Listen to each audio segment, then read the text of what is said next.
का है भौजी? हमार तनी वहाँ के नंबर दी। रे कहाँ के? तनी हमारे वहाँ के नंबर दी ना। रे कहाँ के? रउआ अपन भैया के दी ना। रउआ खूब छिहतरा बानी। हम 76 बार के तोर हम जाना 76 बार। तनी दी उनका नंबर। भैया के नंबर? हाँ हाँ खोला। का खोली? मोबाइलिया के लो। ऐसे नो कहीं। तुरंत पावरे बुझाता। ठीक बा खोल लेनी बोली। खोल ले लो। हाँ डायल करो। बोली। दूगो गोल का। दूगो गोल का एक मतलब का भइल जी? दूगो गोल का दूगो लाम का। एक मतलब का भइल? 00 00 11 11 जबे लगाइबे तबे फोन। इहो भइल। हां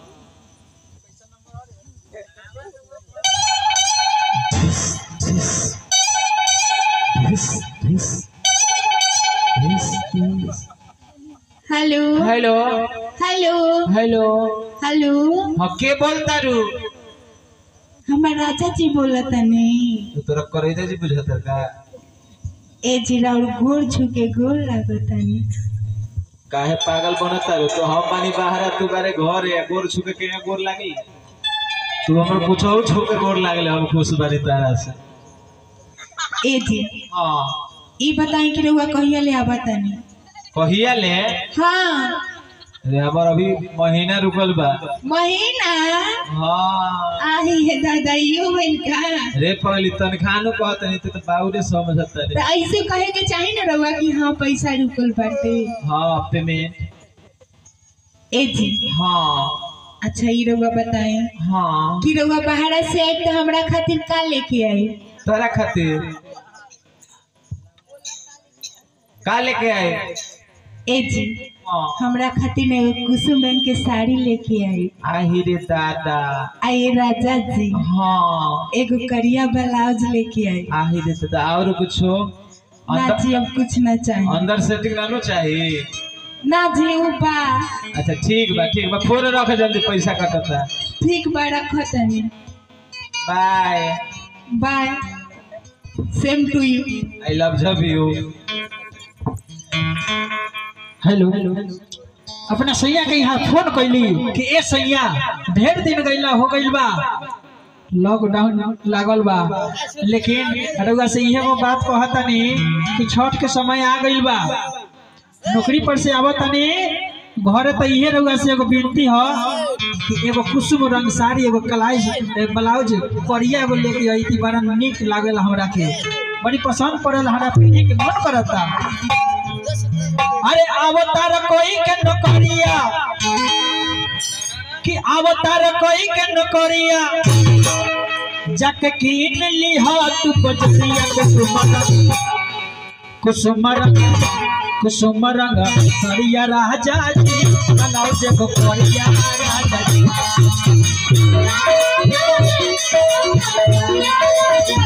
कुसुम रंग सरिया राजा जी ब्लाउज को करिया राजा जी। अरे अवतार कोई कन करिया, अवतार कोई कन करिया कीन ली हा तू बजरिया कुसुम रंग करिया राजा जी ब्लाउज को करिया राजा जी।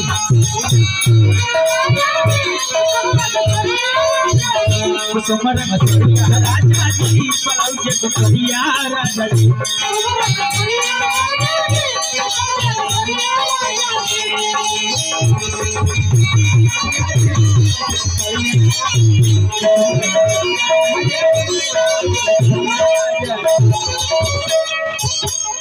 कहतर के सैया बड़ा लालसा लागल बा, लाली रे पलंगिया पर हो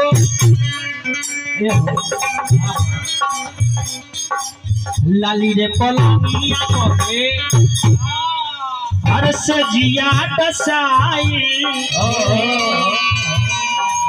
सरिया सिली कवाला पेन के झमकाई।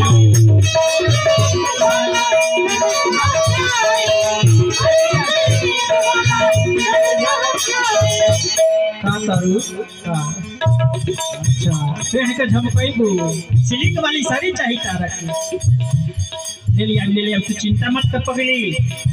अरे तेरे लिए मैं जान दे दूंगा। ये साड़ी क्या चीज है? लाली रे पलोनिया पढ़ो सजिया दसाइल सारी सिल्क वाली पहन के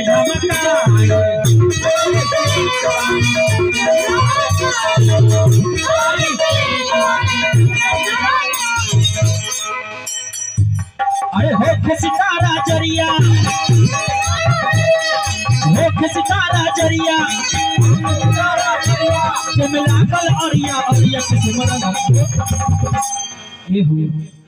कुसुम रंग सरिया राजा जी